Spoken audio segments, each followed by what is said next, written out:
Hello and welcome to the topic Mucosal Maldigestion, where we will be talking about celiac disease and small bowel bacterial overgrowth in the module Gastroenterology and Hepatology.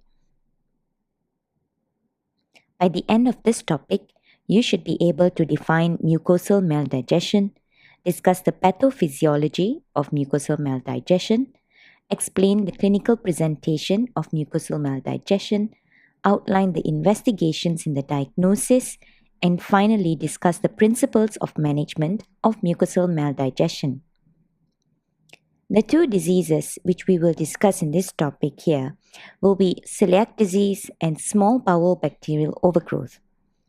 Celiac disease is a long-term autoimmune disorder that primarily affects the small intestine.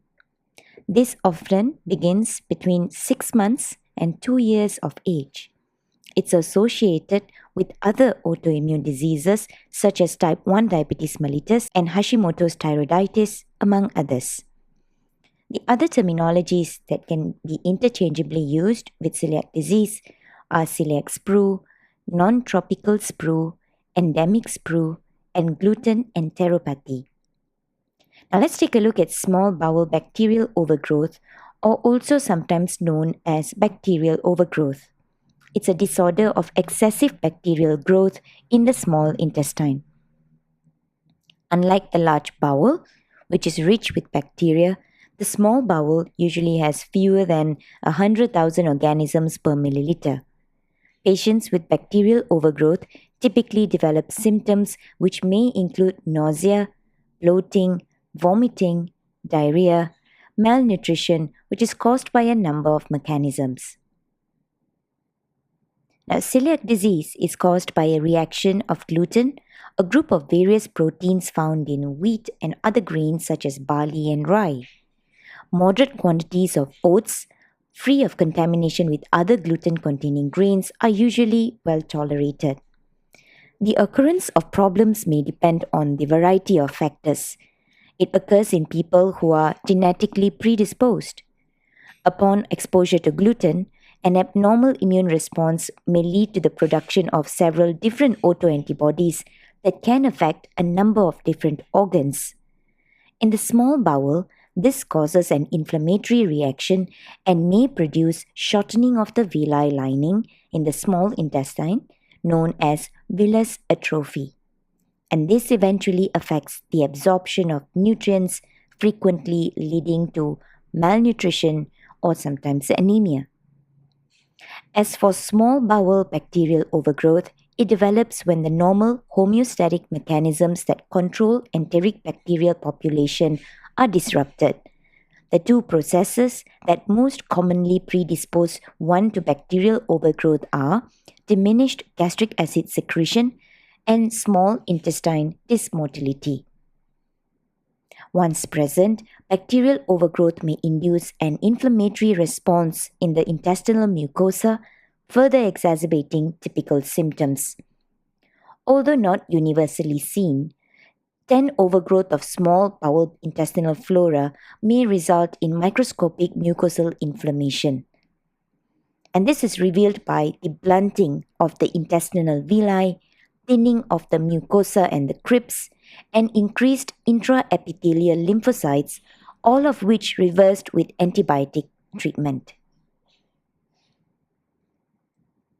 When we look at complications of mucosal maldigestion, we're essentially looking at the outcomes of malabsorption. And here we sometimes can see an overlap depending on what is supposed to be absorbed in that particular area. So in celiac disease, commonly as people would have complications involving iron deficiency anemia, osteoporosis due to calcium and vitamin D deficiency, infertility.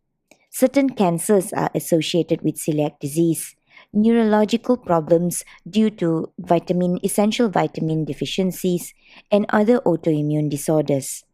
As for small bowel bacterial overgrowth, there might be evidence of a malabsorption of fats, carbohydrates, and proteins, vitamin deficiency, as well as formation of kidney stones due to precipitation of certain compounds that are not excreted from the body.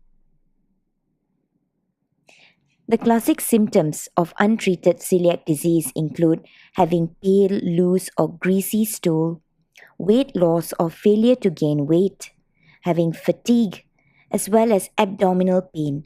So, most of the symptoms are generally vague symptoms or general symptoms, and there can be specific symptoms which are signs or symptoms that are associated with several other medical conditions, such as evidence of insulin resistance seen in diabetes mellitus, hypothyroidism, primary biliary cholangitis, microscopic colitis, psoriasis, vitiligo, autoimmune hepatitis, dermatitis herpetiformis, primary sclerosing cholangitis, and many more.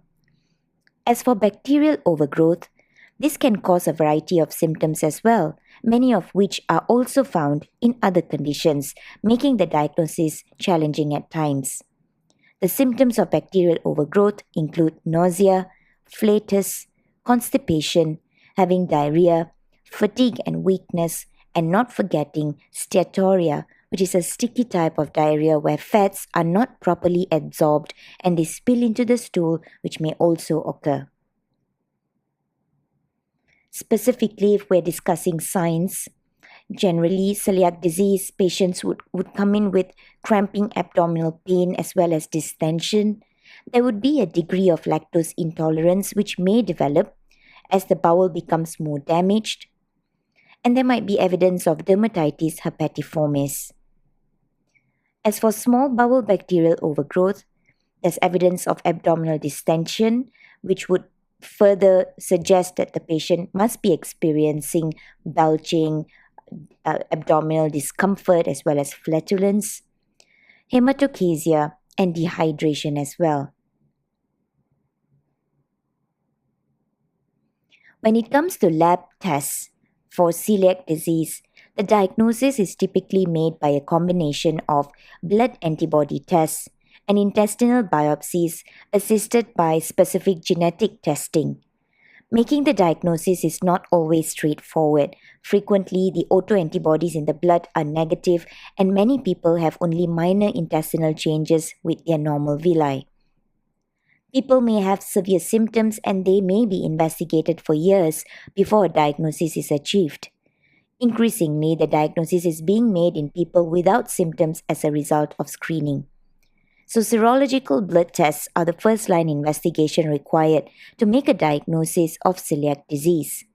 Serology for anti-transglutaminase antibodies or anti-TTG was initially reported to have a higher sensitivity, which is close to 99%, and specificity of about 90%. However, it is now thought to have similar characteristics to anti-endomysial antibodies or EMA. Both anti-transglutaminase and anti-endomysial antibodies have high sensitivity to diagnose people with classic symptoms and complete villus atrophy.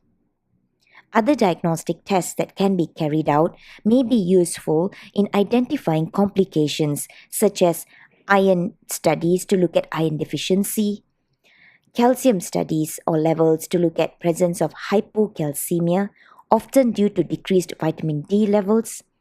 Thyroid function tests may be requested during blood tests, and this is to identify hypothyroidism, which is more common in people with celiac disease. Osteopenia and osteoporosis, mildly and severely reduced bone mineral density, are often present in people with celiac disease. Hence, the investigations to measure bone density can be performed. As for small bowel bacterial overgrowth, in order to diagnose this, you may have to test to check for bacterial overgrowth in the small intestine or any evidence of poor fat absorption. Common tests include breath testing, and this type of test is a non-invasive test that measures the amount of hydrogen or methane that one breathes out after drinking a mixture of glucose and water. A rapid rise in exhaled hydrogen or methane may indicate bacterial overgrowth in the small intestine. Small intestine aspirate and fluid culture is currently the gold standard for bacterial overgrowth. To obtain the fluid sample, the doctors would pass along a flexible tube known as an endoscope down the throat and through the upper digestive tract to the small bowel. A sample of the intestinal fluid is then withdrawn and tested in the lab for growth of bacteria. When it comes to imaging studies or functional studies as well, as mentioned earlier, an X-ray absorptiometry test or a DEXA scan is indicated to look for signs of osteopenia or osteoporosis.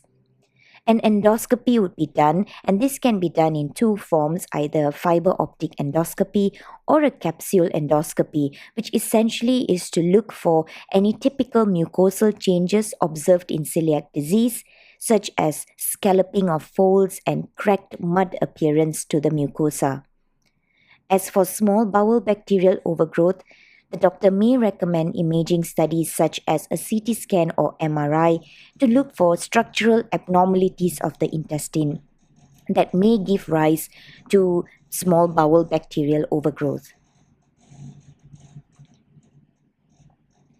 As for management, the only known effective treatment in celiac disease is strict lifelong gluten-free diet, which leads to the recovery of the intestinal mucosa. It improves symptoms as well as it reduces the risk of developing complications. The goals of treatment for small bowel bacterial overgrowth are threefold.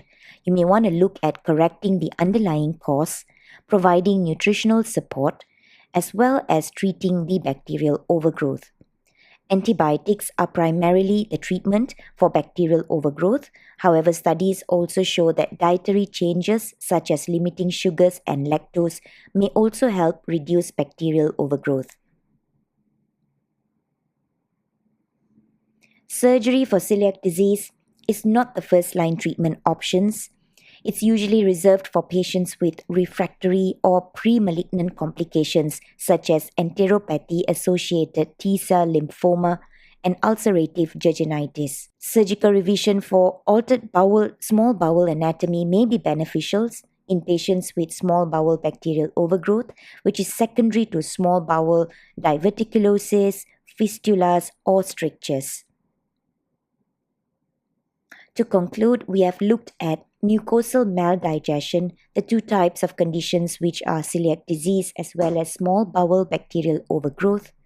We have also covered the pathophysiology and causes of these two conditions, the common clinical manifestations that they would present with, investigations which include bedside tests, non-invasive lab tests as well as imaging studies which help us with the diagnosis as well as response to therapy, looking at the management approach, be it medical or surgical, and finally identifying the complications that can set in if these cases are not treated.